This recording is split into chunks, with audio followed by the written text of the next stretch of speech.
venha florescer e frutificar a 30, 60 e a 100 por um. E que todo esse recurso possa ser usado, ó Deus, com sabedoria pelos administradores, para que haja, ó Deus, a expansão do seu reino. Assim oramos e te agradecemos, em nome de Jesus. Amém e amém. Glória a Deus. Feche os seus olhos por um instante. Feche os seus olhos. Se assente no seu lugar.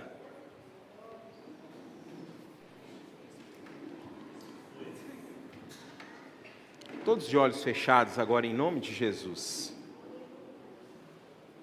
Tenho certeza que nós saímos da nossa casa, esse domingo tão especial, domingo de Páscoa, para nós podermos cultuar, nós podermos adorar o nosso Deus, para nós podermos agradecer a Ele por tudo que Ele fez, por tudo que Ele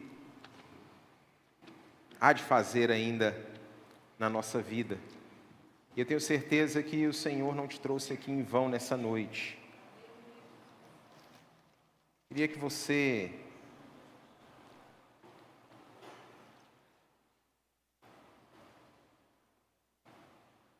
com seus olhos fechados, você agora começasse a orar aí no seu lugar. Colocar a sua vida na presença do Senhor.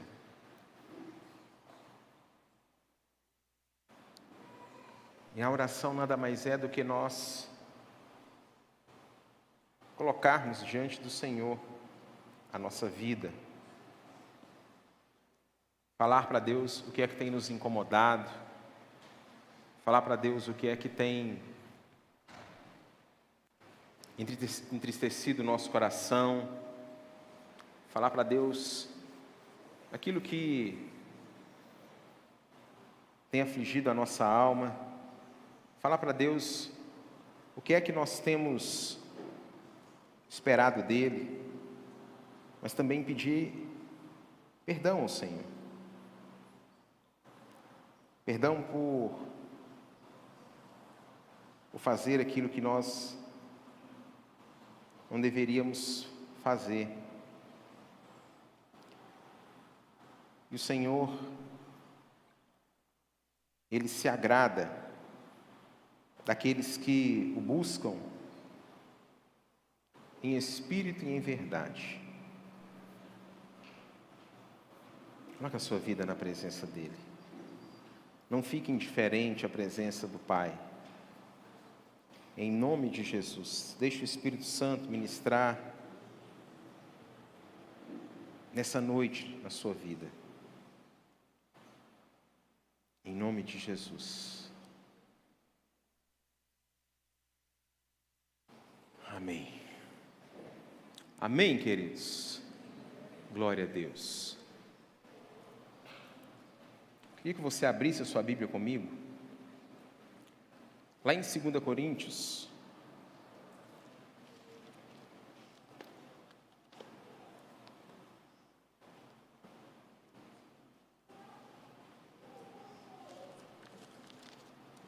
Aliás, abra em Êxodo, capítulo 12.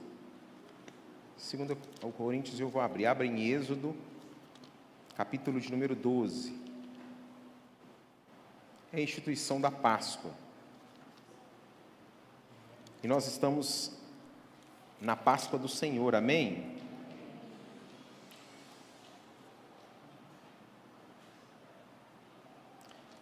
Eu vou ler para você lá em 1 Coríntios, capítulo 5. 1 Coríntios, capítulo 5. Eu vou ler para você. É o que está registrado lá em 1 Coríntios, capítulo 5, versículo de número 7, que diz assim, a parte B do versículo: Por Cristo, nossa Páscoa, porque Cristo, nossa Páscoa, foi sacrificado por nós. Diga assim comigo: porque Cristo, nossa Páscoa, foi sacrificado por nós. Quando Jesus Aliás, vamos começar do início, né? Êxodo capítulo 12. É uma passagem que vai falar da instituição da Páscoa do povo de Deus, os hebreus. O povo de Deus, eles permaneceram cativos 430 anos no Egito. Então, esse período que eles ficaram ali de 430 anos, eles eram escravos.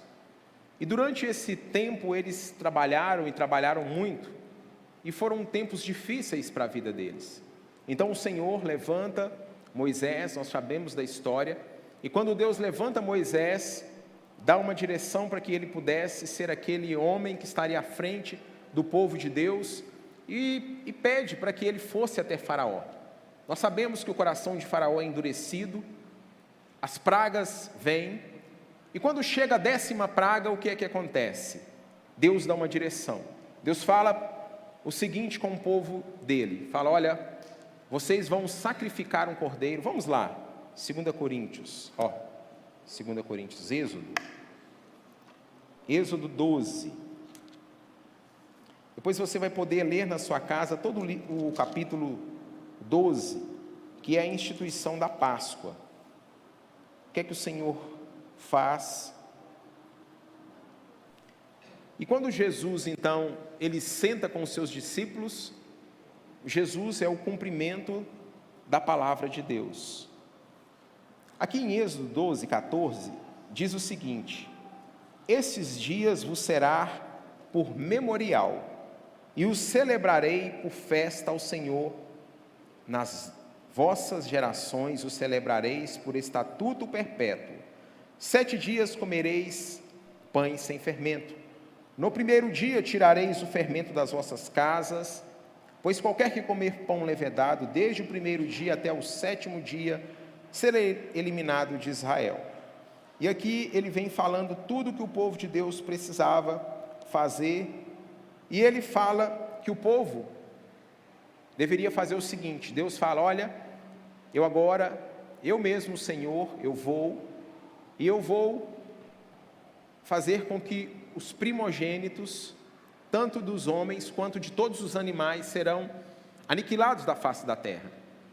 E ele dá uma direção: vocês vão sacrificar o cordeiro, e esse cordeiro ele deve ser sem mancha, sem mácula, sem defeito, e vocês vão pegar esse cordeiro, vocês vão se alimentar desse cordeiro, depois do que sobrar, mas vocês vão pegar o sangue, e vocês vão passar nos umbrais das portas, nas vegas das portas, e onde tiver esse sangue, o anjo que passar, o anjo da morte, ele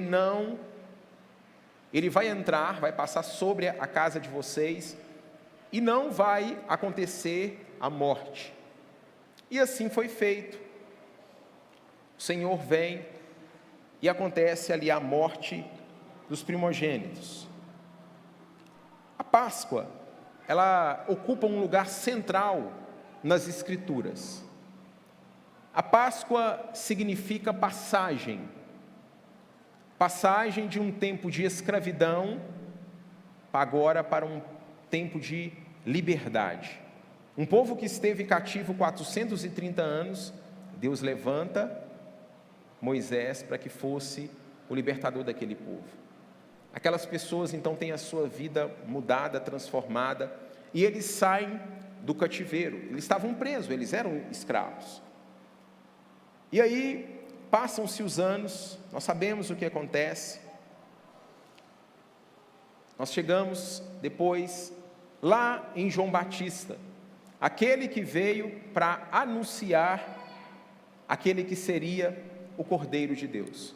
Quando Jesus ele está indo em direção ao Rio Jordão para ser batizado, quando ele chega ali próximo ao Rio Jordão, o que é que acontece? João Batista vira e fala assim: eis aí o Cordeiro de Deus que tira o pecado do mundo.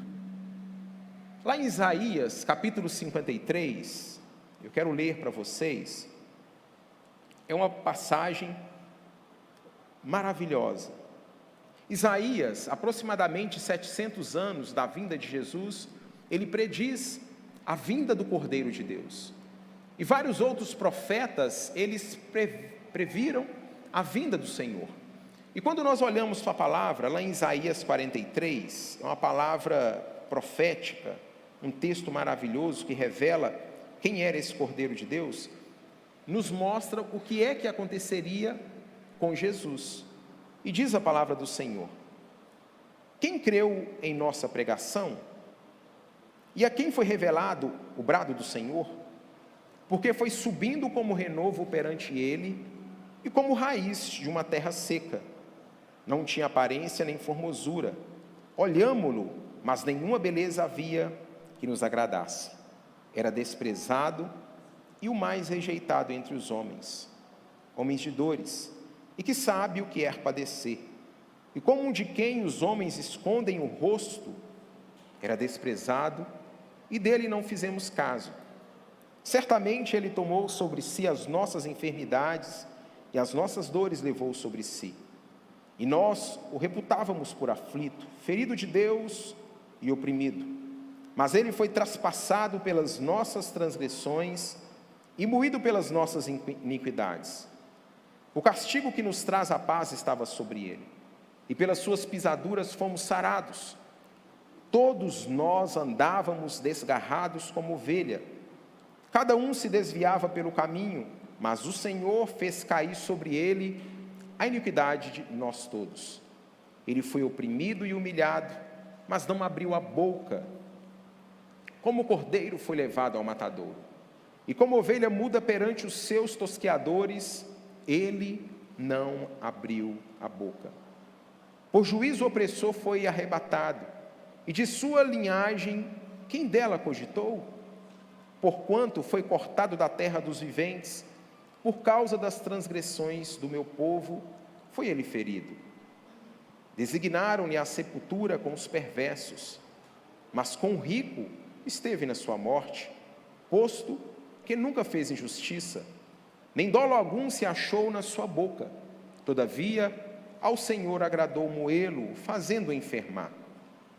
Quando der ele a sua alma como oferta pelo pecado, verá a sua posteridade e prolongará os seus dias. E a vontade do Senhor prosperará nas suas mãos. Ele verá o fruto do penoso trabalho de sua alma e ficará satisfeito. O seu servo, o justo, com o seu conhecimento justificará muitos, porque as iniquidades deles levará sobre si. Por isso, eu não lhe darei muito mais como a sua parte, e com os seus poderosos repartirá ele o despojo, porquanto derramou a sua alma na morte. Foi contado com os transgressores, contudo, levou sobre si o pecado de muitos, e pelos transgressores intercedeu. Eu quero orar por você mais uma vez. Feche os seus olhos. Pai, foi lida a tua palavra, e a tua palavra é a verdade. Nós sabemos, ó Deus, que o Senhor anela pela tua palavra, e é a tua palavra, Deus, que faz com que nós tenhamos a nossa fé acrescentada a cada dia. Pai, que teu Espírito possa nos ajudar nessa hora, que teu Espírito possa me capacitar mais uma vez, para que eu possa transmitir a tua palavra, Senhor. Os nossos corações, ó Deus, possam estar preparados, uma terra fértil para receber aquilo que o Senhor tem para nós nessa noite. Então, em nome de Jesus, Pai, eu te peço, Senhor, fala conosco, em nome de Jesus, amém. Então Deus tira o povo do cativeiro. Diga assim: Deus tirou o seu povo do cativeiro. E é tão interessante que muitas vezes na nossa vida, na nossa caminhada, nós achamos que Deus se esquece de nós. Nós achamos que Deus não está vendo a nossa aflição. Nós achamos que Deus simplesmente está com o seu rosto virado para nós e não tem visto a nossa angústia, não tem visto o nosso sofrimento. E aqui Deus, mais uma vez, Ele demonstra o seu amor, Ele demonstra a sua graça, a sua misericórdia pelo seu povo. Ainda que aquele povo tenha ficado 430 anos, Deus não havia se esquecido dele. Um povo que foi rebelde, um povo que foi teimoso, um povo que não obedecia os desígnios do Senhor. Mas eu quero te falar nessa noite, em nome de Jesus, que Deus não se esquece dos seus. Deus jamais se esqueceu de você. Não importa o que é que você está passando, não importa o que é que você tem vivido, não importa para onde você olha, às vezes você não vê saída. Eu quero te falar em nome de Jesus, o Senhor não se esquece de você. E Deus não apenas lembra de nós, mas Ele está disposto a cada dia a nos libertar. A Páscoa fala justamente disso, fala de uma passagem de um povo que estava cativo, que estava preso, agora para uma vida de liberdade. E foi o mesmo que Cristo fez. Aquele animal que foi imolado, aqueles animais, foram simplesmente animais. Agora, Jesus apontando e revelando o que Ele haveria de fazer, Isaías escreve sobre o Senhor Jesus, aquele que seria moído, aquele que sentiria na carne, aquele que teria o seu sangue todo derramado, aquele que seria rejeitado, aquele que seria oprimido, 700 anos escreve, e aqui se cumpre a palavra sobre a vida de Jesus. E às vezes as pessoas viram e falam assim: como que pode nós acreditarmos em Jesus?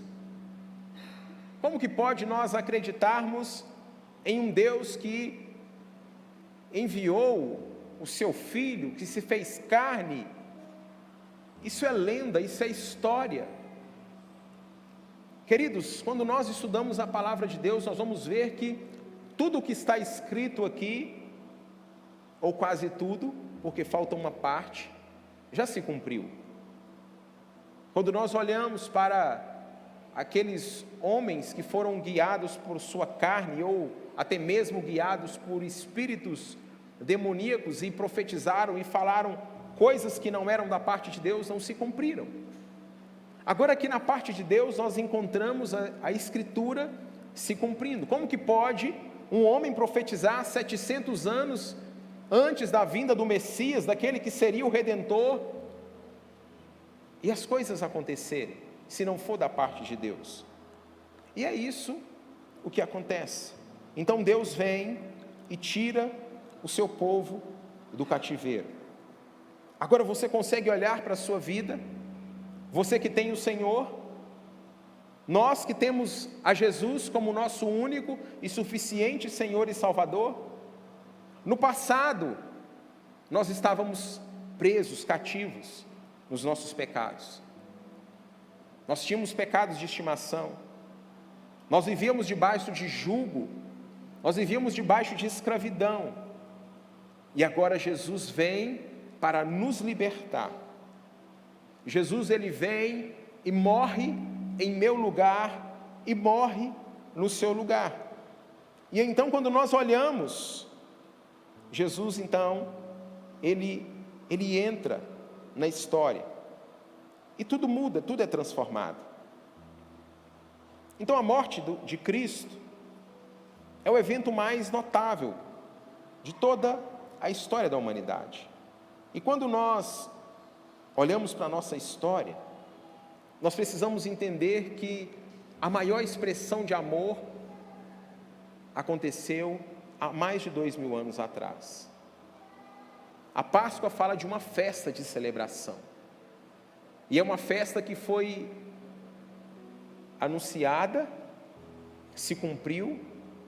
Jesus, Ele se reúne com os seus discípulos, num momento que seria um momento às vezes de dificuldade, de luto, de tristeza, e o que Ele pede? Façam em memória de mim. E é uma festa, porque todas as vezes que nós estamos aqui no primeiro domingo do mês, nós fazemos um memorial do Senhor, e é isso que Ele pede que nós façamos. O fato é que a palavra se cumpriu, aquele Jesus que se entrega, e ali, quando nós olhamos para a palavra, nós precisamos entender isso. Jesus, Ele se entregou, Ele se permitiu. Não foram os religiosos, não foram os sacerdotes, não foi Potifar, não foi Herodes, não foram as autoridades religiosas e muito menos romanas que crucificaram Jesus. Já havia sido determinado pelo Pai. E muitas vezes nós olhamos para a cruz e a imagem que nós muitas vezes nos lembramos são as 3 cruzes. Jesus sendo crucificado ao meio e do lado 2 ladrões. Só que muitas vezes nós precisamos entender que a minha história e a sua história, ela não está representada naqueles 2 homens, uma à direita e outra à esquerda. Muito pelo contrário. A minha história e a sua história está na cruz central, que é Jesus. Porque a palavra do Senhor diz que Ele levou sobre si os nossos pecados. Ele foi moído, Ele foi transpassado, e Ele sofreu em meu lugar e no seu lugar. Então, meus irmãos, se algum dia nas noites mais frias, mais sombrias, nas noites mais angustiantes, nós duvidarmos que Deus nos ama, é só nós olharmos para a cruz, é só nós olharmos para aquilo que Ele fez por nós, é só você olhar de onde que Deus te tirou, é só Ele olhar o mundo que você estava inserido. A expressão maior é a cruz do Calvário, quando Ele se entrega por amor a mim e por amor a você. E é tão interessante que Deus, Ele não só nos deu coisas materiais, porque muitas vezes nós vamos ao Senhor por coisas materiais, por circunstâncias que nós estamos vivendo, mas Ele nos deu muito mais. Ele nos deu o seu único Filho, que morreu por mim, que morreu por você. O amor de Deus, meus irmãos, Ele foi escrito na cruz do Calvário por nós. Ali foi consumado um ato que mudou toda a história da humanidade. A cruz, ela já estava estabelecida pelo Senhor, ela já estava na agenda de Deus. Não foi o acaso. Eu já falei aqui em outra ministração que os sacerdotes, as pessoas ali, eles quiseram, às vezes, estabelecer o dia que Jesus queria ser crucificado, e eles pediram que fosse depois da Páscoa, porque era um momento em que todo o povo estava reunido, o povo de Israel se reuniam e iam para essa festa, e eles pediram: olha, vamos crucificar Jesus depois da Páscoa. Mas na agenda de Deus não era depois da Páscoa, na agenda de Deus já estava estabelecido. Deus, Ele tem uma agenda estabelecida. Deus, Ele não perde o controle de nada, do tempo de nada.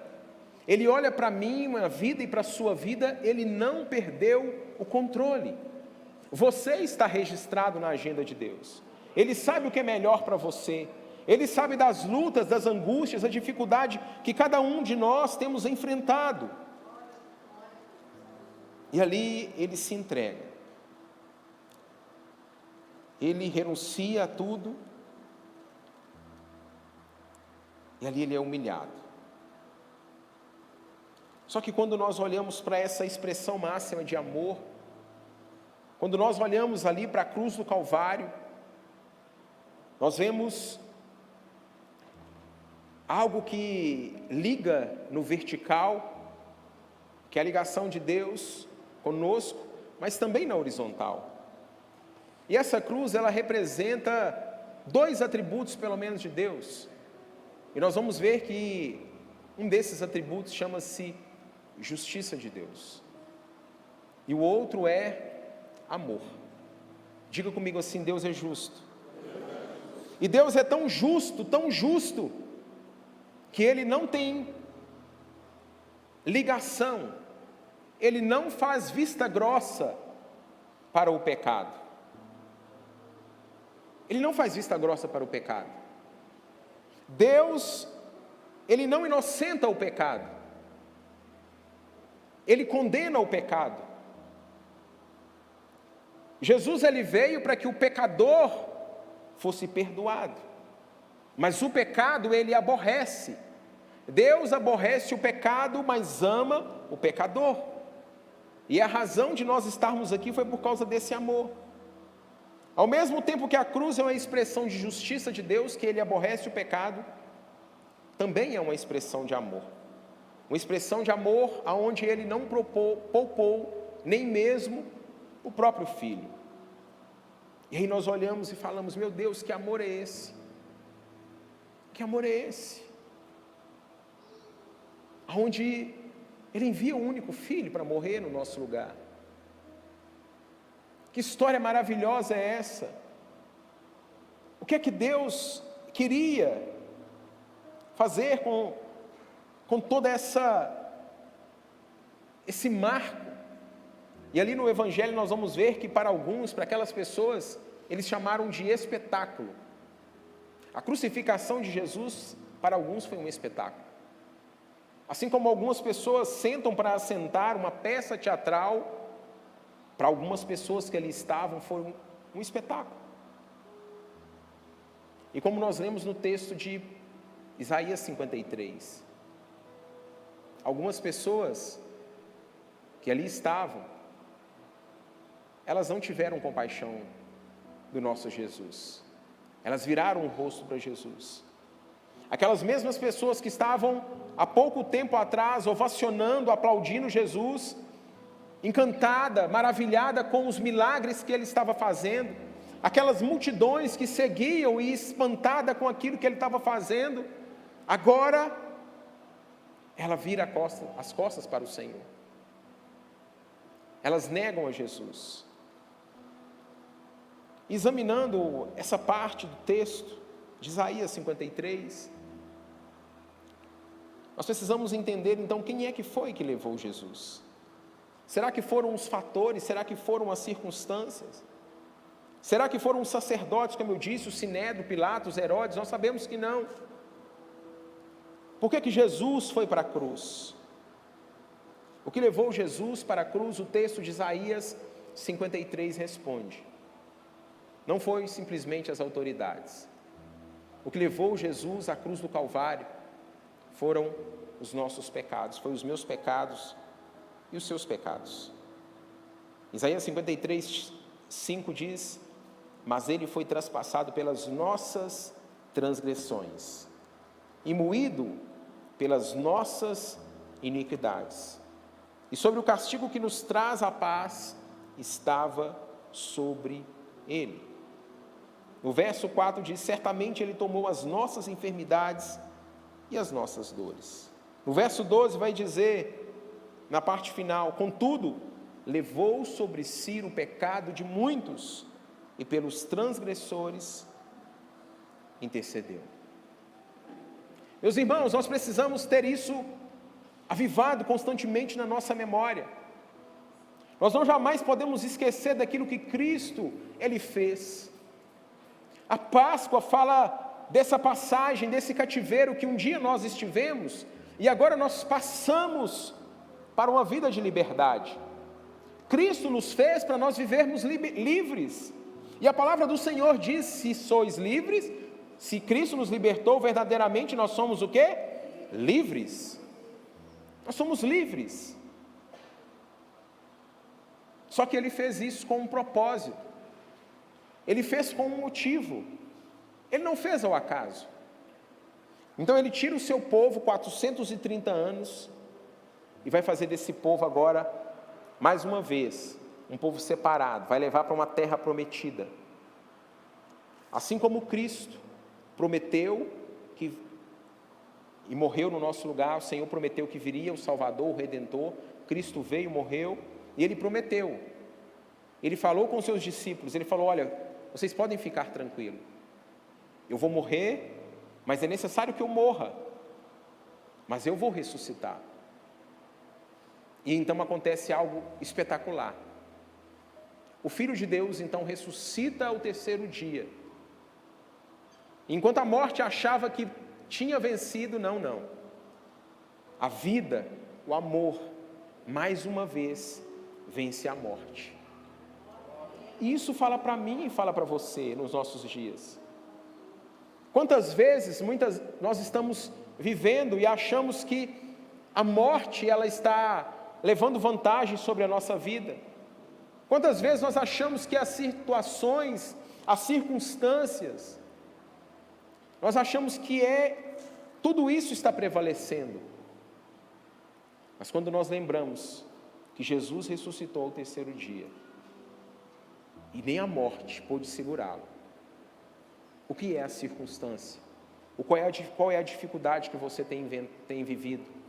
Qual é a luta que você tem enfrentado? Se nem a morte pôde detê-lo, por maior que seja a sua dificuldade, por maior que seja a tribulação que você está enfrentando, ela não se compara com aquilo que Cristo passou e Ele venceu todas elas. Amém? Então Ele ressuscita. E aí Ele fala para os discípulos já ressurretos, fala, olha, é necessário que eu vá, mas eu não vou deixar vocês órfãos. Eu quero que vocês recebam o Espírito Santo de Deus. E Jesus então vai assunto aos céus. Ele sobe aos céus, ele desaparece nas nuvens, e ali uma grande quantidade de pessoas, aproximadamente 500 pessoas, vem Jesus subindo aos céus, e ele fala para as pessoas, olha, permaneçam em Jerusalém. E ali eles ficam por 10 dias. Acontece a festa de Pentecostes. Jesus permanece 40 dias com os discípulos, mais 10 dias, um total de 50 dias, a festa de Pentecostes, que é justamente a festa que acontece depois da Páscoa. E ali o povo então é cheio do Espírito Santo. O povo tem a sua vida mudada mais uma vez, transformada, porque agora não apenas Jesus esteve com eles, mas agora o Espírito de Deus habita dentro deles, e habita dentro de mim, habita dentro de você. Isso faz toda a diferença na nossa vida, na nossa caminhada. Por que será que alguns não têm vivido tudo aquilo que Deus tem? Porque muitas vezes nós não estamos abraçando os nossos pecados e colocando aos pés da cruz do Senhor. Quanto mais rápido eu e você abraçarmos os nossos pecados e reconhecermos que somos pecadores, e reconhecer que nós precisamos da graça, da misericórdia de Jesus, mais rápido nós receberemos a redenção que aconteceu há mais de 2000 anos atrás. Então tem pessoas que vêm para uma religião, tem pessoas que chegam, mas às vezes não têm a sua vida mudada e transformada, por quê? Porque experimentam de uma religião, mas Jesus não é religião. Os religiosos crucificaram Jesus. Então o que levou Jesus à cruz foi o meu pecado, foi o seu pecado. Diga assim, o que levou Jesus até a cruz foi o meu pecado.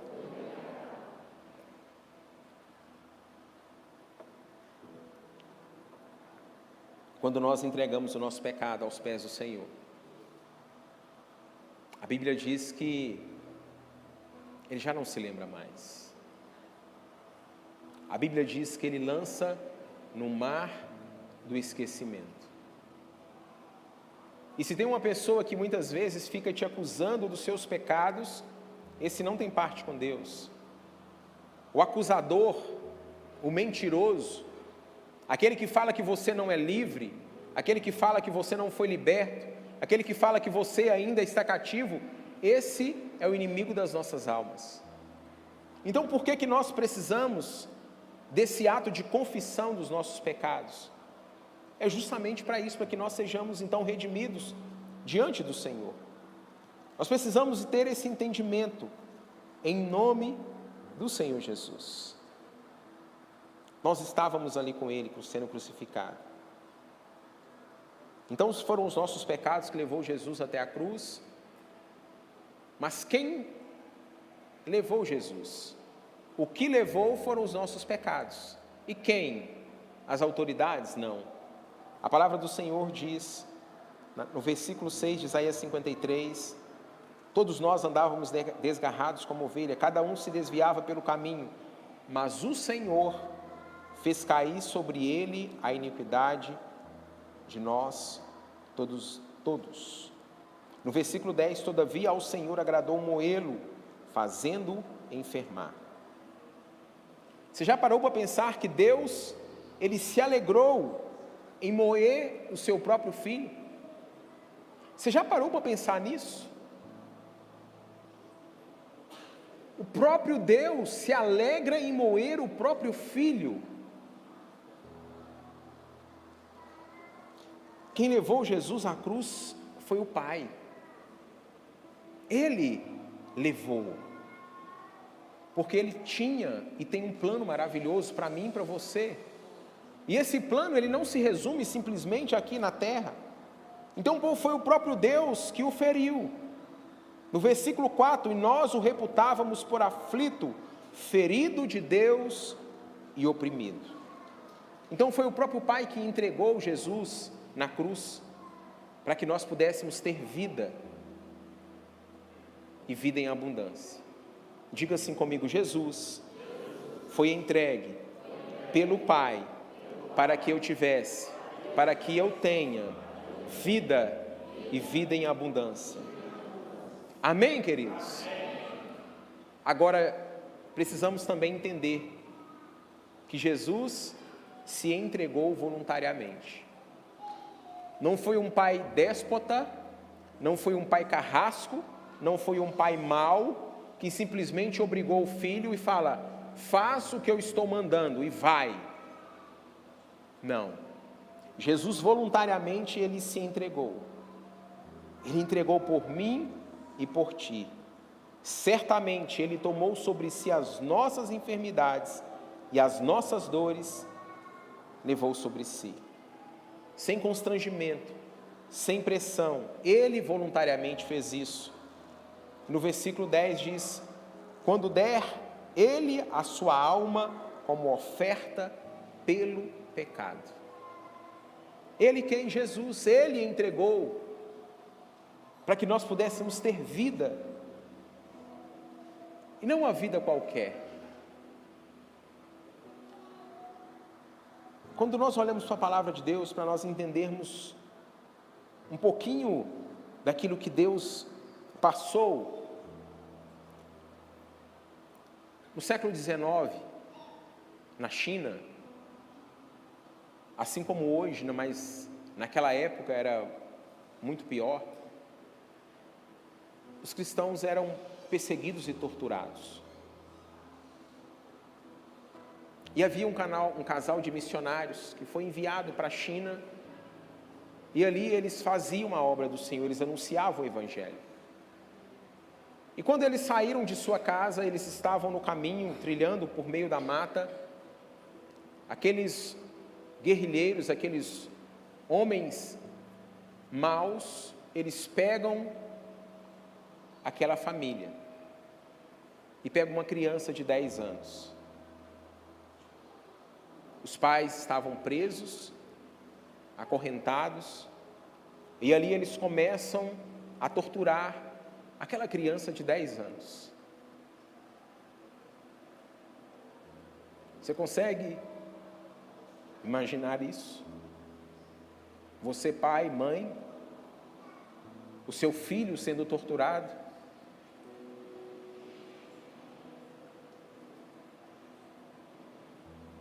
E ali aquela criança gritava,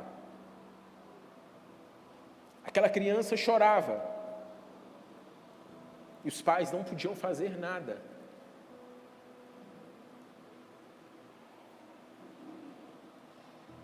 E ali perguntaram para aqueles pais, que logo depois a tortura do filho, que foi torturado até a morte, foi espancado até a morte, soltaram os pais, como uma forma cruel de torturá-los para a vida toda.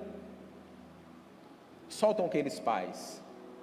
E aqueles pais, quando voltam para sua terra natal, eles perguntam para eles qual era o sentimento deles. E enquanto muitas pessoas esperavam às vezes ouvir um testemunho de ira, de raiva, não. Eles falaram: nós experimentamos ali naquela terra um pouquinho daquilo que Deus experimentou ali quando Ele entregava Jesus. Aqueles pais não puderam fazer nada. E foi o que aconteceu com o amado da nossa alma. Ele foi torturado. Ele foi moído.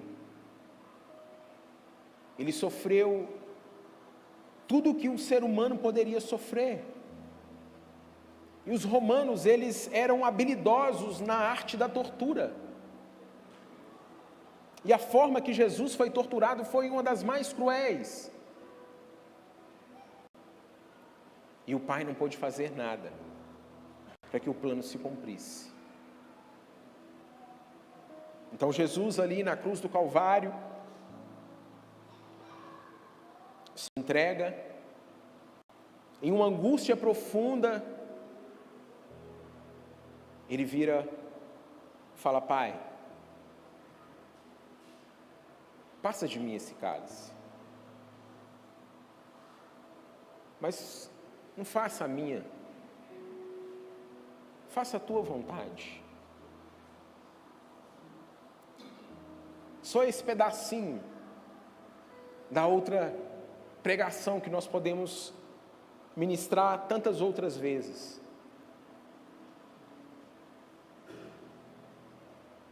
Jesus, olhando então para o seu filho, ele já não via mais Jesus. Ele via os meus pecados, ele via os seus pecados. Ele via os nossos pecados. E ele sabia que aquilo era necessário acontecer para que nós pudéssemos ser resgatados. Então aquelas pessoas, elas não tiveram compaixão do Senhor. Elas não se condoeram com o sofrimento dele.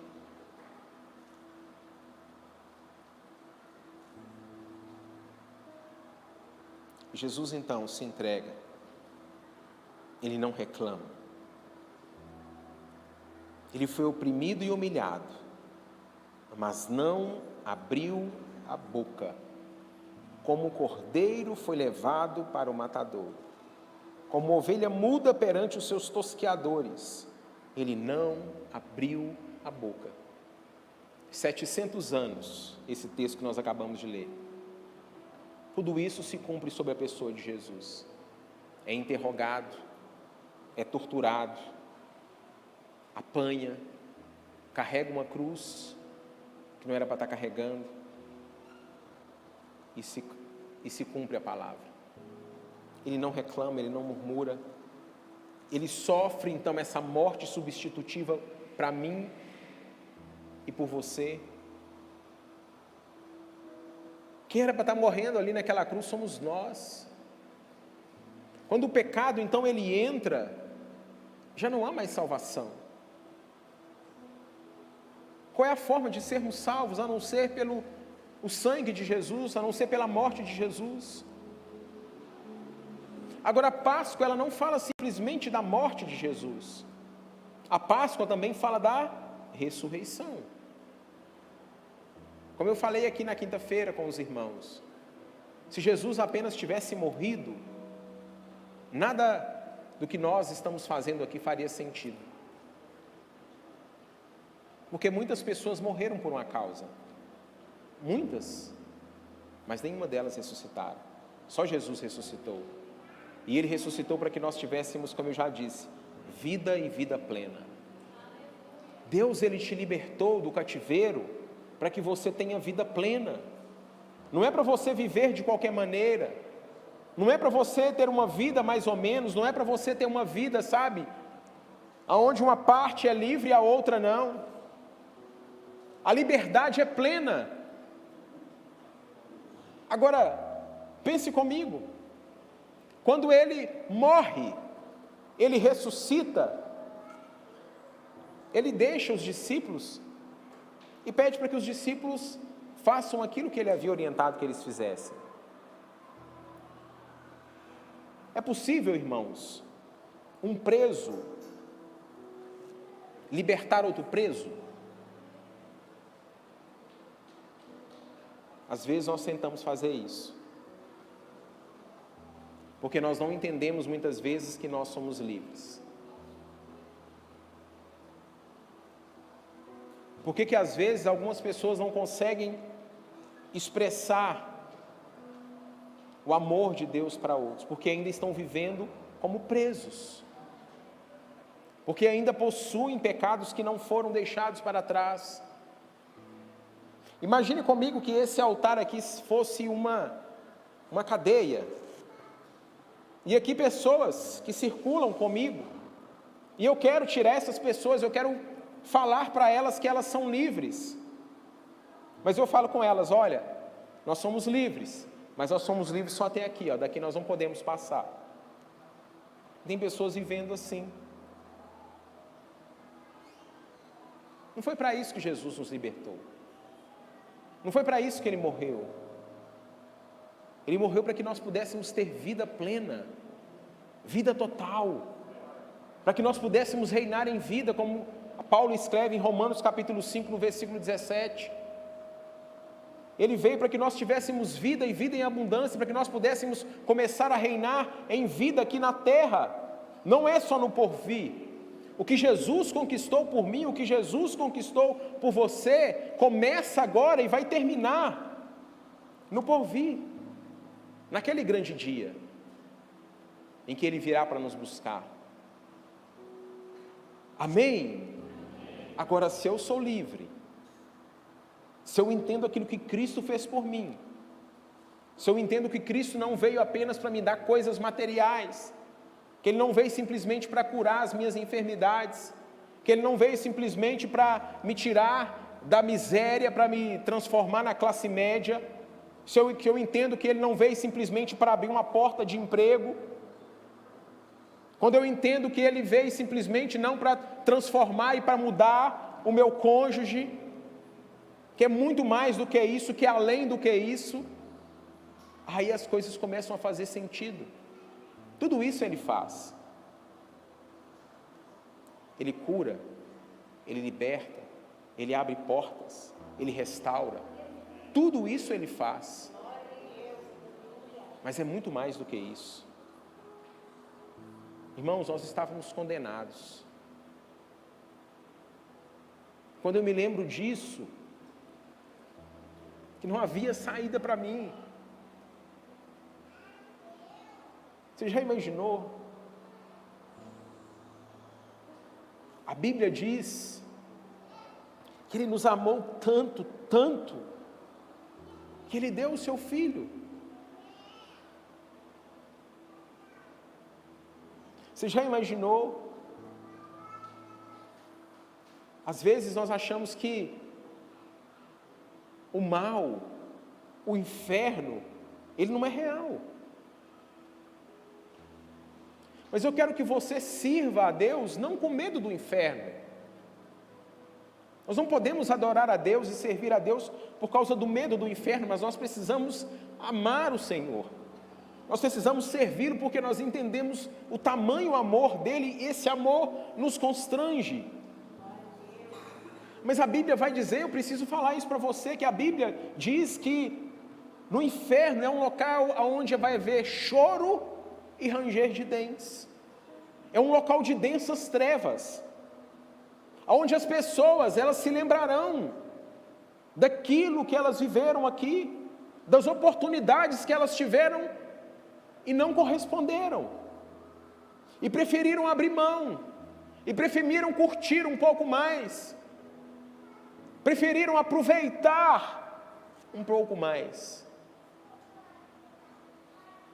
Gente, a vida com Jesus é tão boa, a vida com Jesus é tão maravilhosa. O problema é que nós nos esquecemos muitas vezes da onde Ele nos tirou. Nós esquecemos muitas vezes daquilo que Ele já fez por nós. Eu sei de uma coisa, meus irmãos, se Jesus não fizesse mais nada por mim, se fosse encerrado tudo, eu seria eternamente grato a Ele. O que Ele fez por nós não tem preço. Eu e você não podemos pagar, mas teve um preço que teve que ser pago. Ele se entregou, Ele morreu, foi um alto preço. O Filho de Deus teve que pisar aqui nessa terra, para que nós pudéssemos ter vida. E é por que nós então conseguimos amar? O porquê então que nós conseguimos pregar as boas novas? Só consegue pregar as boas novas aqueles que são livres, aqueles que entenderam. Eu nunca estive preso, graças a Deus, mas eu imagino uma pessoa que já esteve preso. Você já imaginou quando essa pessoa é liberta, é livre? O que é que vem, as emoções que vêm nessa pessoa, a alegria que ela tem? E Páscoa fala disso, essa alegria que deve contagiar o meu coração e o seu coração, que nós devemos lembrar que Ele morreu por amor a nós. Eu quero te convidar nessa noite a ficar de pé aí no seu lugar.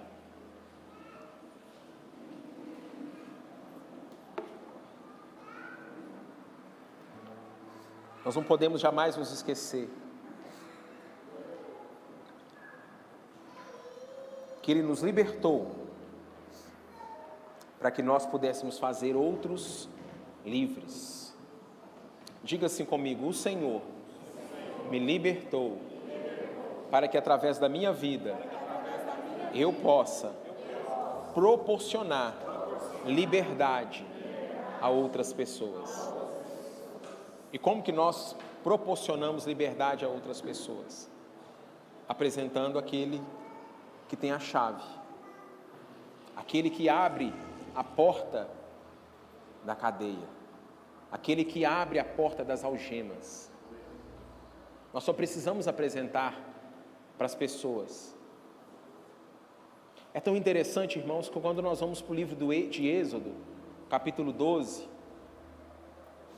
nós vamos ver que nenhum deles ficaram para trás. Toda a família dos hebreus saíram. E quando eles saíram, o povo do Egito, os egípcios, eles viram o tamanho do Deus que o povo de Israel servia, que eles começaram a entregar ouro, eles começaram a entregar pratas. E a palavra do Senhor vai dizer que muitos dos egípcios foram com o povo de Israel, porque eles viram quem era o verdadeiro Deus. Ninguém ficou para trás da família dos egípcios, e muitos outros foram juntos. Quando Jesus ele entra na minha vida e na sua vida, na minha família, na sua família, em nome de Jesus, ninguém vai ficar para trás. Todos serão resgatados em nome de Jesus. O sangue foi por amor a todos, mas o que é que nós precisamos fazer? Anunciarmos. E até quando? Até que Ele venha. Precisamos ser esses agentes, precisamos ser essas pessoas que vão tirar essas pessoas do cativeiro e conduzi-las a uma vida agora de liberdade, porque essa é a vontade do Senhor. Porque se Ele nos libertou, verdadeiramente nós somos, diga assim, se Cristo me libertou, verdadeiramente eu sou livre. O Senhor te libertou, o Senhor alcançou com a sua misericórdia e não apenas a misericórdia dele, aonde aquele sangue do cordeiro que foi morto passou nos umbrais, eles mereciam a morte, mas a morte não veio sobre eles. Agora a graça alcança aquele povo. A graça é um favor imerecido, e eles receberam. Que graça que foi essa? O ouro, a prata, os animais que mandaram eles levar. E assim é conosco. Qual é a misericórdia de Deus? Nós não recebemos aquilo que nós merecemos. Nós não recebemos a ira de Deus por causa dos nossos pecados. A ira de Deus, ela está guardada para aquele grande dia. Diferentemente do Antigo Testamento, onde a ira de Deus vinha sobre o povo, agora não. A ira de Deus já não mais. A ira de Deus ficou reservada para aquele grande dia, aonde Ele vai julgar com justiça, com equidade. Nós precisamos ter esse entendimento. Assim como a misericórdia alcançou o povo de Deus ali no Egito, a misericórdia e a graça de Deus também nos alcança. A misericórdia vem sobre mim, sobre você, Ele nos escolhe, Ele nos tira do mundo de pecado e não para por aí. A graça começa a transbordar. E aí nós começamos a receber favor, nós começamos a receber bênção que nós não merecemos. Isso é graça. É o amor de Deus por mim e por você. Que graça, que amor é esse que o Senhor colocou disponível para mim, disponível para você? Nós só precisamos acessar. Está disponível, já foi pago, está consumado.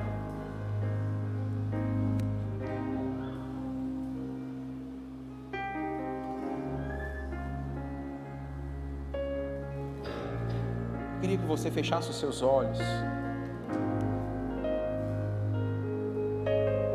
Mais uma vez.